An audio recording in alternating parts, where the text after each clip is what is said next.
We had planned to hold a back-to-school night when we knew we would have maximum participation by the teachers, and the hope was that that would happen very soon after a settlement. So is that April? Next September. Why? It's next September. I mean, so, okay. I mean, I guess I don't quite understand that. I mean, teachers seem to come out in force on the evening, when there's, for the board that they won't participate in the back-to-school night. Is that because, for the contract reasons? Is that why? The board certainly would have maximum participation. So the choice was to hopefully have a back-to-school night once the contract was settled. Doing it before that could present an evening when there might not be maximum participation by the teachers. Did you ask the teachers? Okay. Like a survey to see how many would come? I had conversations. Last year. Yeah, we all came last year. 100% attendance last year by teachers. And there was no contract? They came last year. No contract. Like a survey, see if they'll come. All right, At this thank you. moment, Yeah, great idea. Why not? Why wait till April? if I were to hold a back-to-school night within the next 2 weeks or 3 weeks, how many people would show? Sometime within the next 2 or 3 weeks. Instead of coming to a board meeting.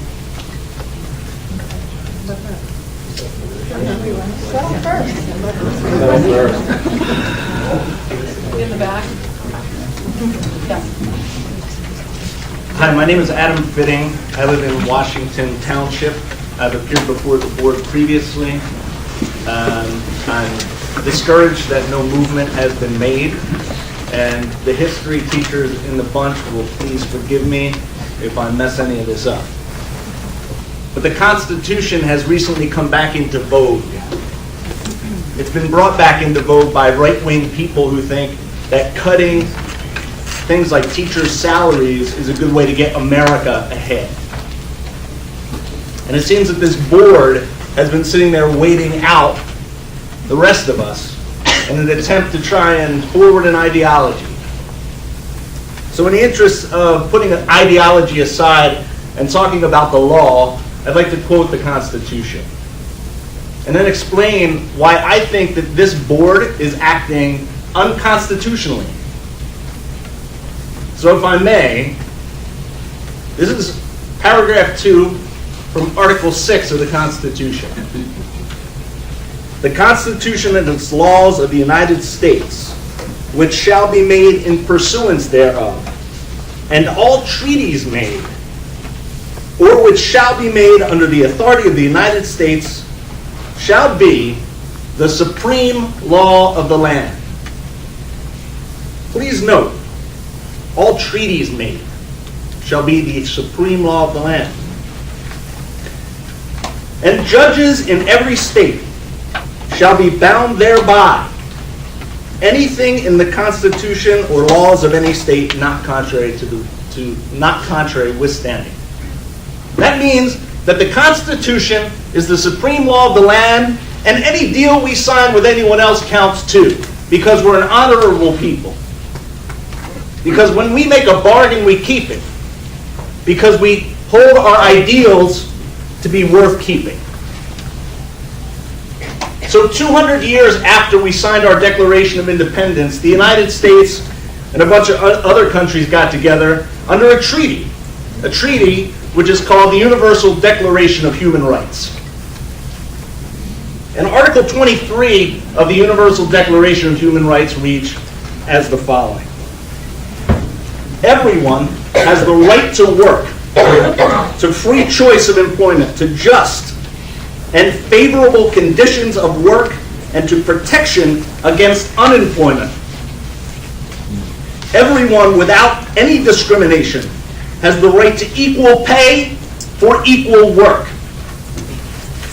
Everyone who works has the right to just and favorable remuneration, ensuring for himself or herself and their families an existence worthy of human dignity and supplemented, if necessary, by other means of social protection. Everyone has the right to form and join trade unions for the protection of their interests. This is not an ideological writ by someone on a news channel. This is the supreme law of the United States of America, according to our Constitution. I submit to you that by delaying these negotiations and not making good faith efforts to come into alignment with the law of the land, that you are not only avoiding your duties, but you are in violation of that law.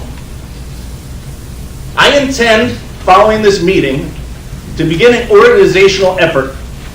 That organizational effort will be around the recall packet I hold in my hand. This is a recall packet issued by the New Jersey Electoral Commission. And this is a petition for the recall of blank from the office of blank. I will organize and I will add names and positions to these petitions. If immediate movement is not made in these negotiations in good faith by this board, the grounds on which is that you're acting unconstitutionally and outside the rule of law, as stipulated by the 6th Article of the United States Constitution, supported by the Universal Declaration of Human Rights, as ratified by the United States and made law in 1976.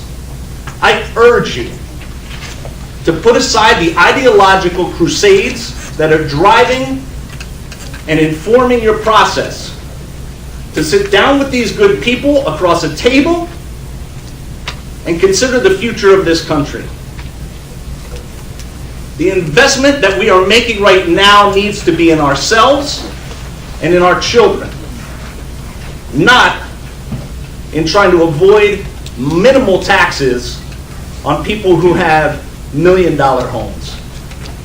Thank you. Thank you very much.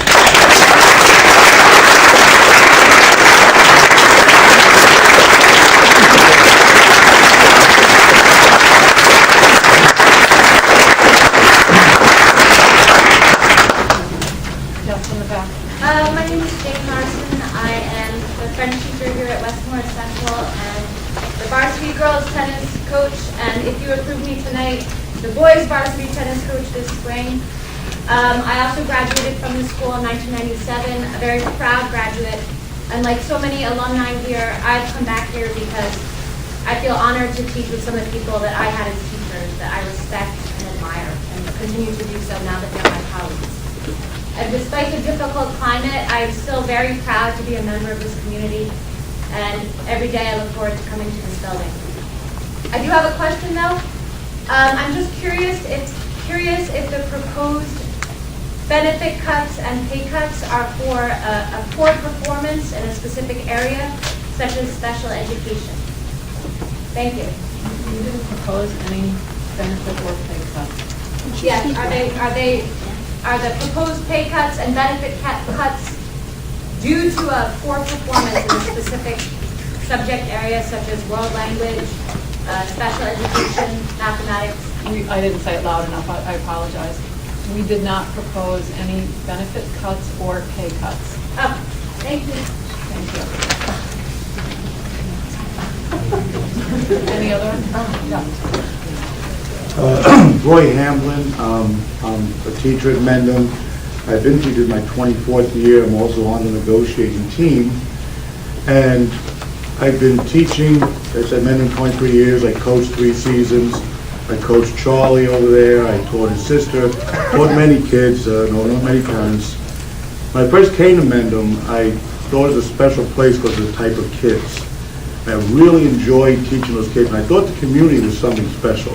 So these people really appreciate their teachers. My first year teaching there, I had a girl in class called Brenda Rose. And I came outside and I saw that I locked my keys in my car, and I was commuting from Bergen County back then. So Brenda's father was picking her up and said, "Oh, what's the matter? I locked my keys in my car." So I said, "Get in the car, come on." He lent me a car. So I drove to Fort Lee and back in his car. Can't tell you how many times I've been invited to different kids' parents' houses for dinner. This past Thanksgiving alone, I was invited to 6 different homes to spend Thanksgiving there, because I'm single without kids of my own, and 8 different families for Christmas Eve. That's always the case, but it's a special community where I think we underestimate how much the parents really appreciate their schools. And as one parent told me, his kid's on the track team, he said, "You don't know how great it is to know that my son at 7 o'clock has to be in bed because he has to be at the bus at 6:30 in the morning for a track meet. Or he's at Drew to a track meet, as Charlie can tell you, go on forever, till 9, 10 o'clock. But he's not somewhere else at 9, 10 o'clock, so that's invaluable, the time that you guys put in." The reason I'm telling you this, when I came here 24 years ago, I got my first paycheck in Mendham, I saw that they had taken out 4 medical benefits. I said, that can't be right, teachers don't pay for medical, nobody pays, that's unheard of. So I actually called the board office, and Dr. DeBattista was my colleague then teaching, and I said, I think you made a mistake on my pay deductions you took out, and said for medical. Oh yeah, we teachers contribute towards medical here. I said, no, teachers don't contribute towards medical, and I found out this was the only school in the entire state of New Jersey where teachers contributed to medical.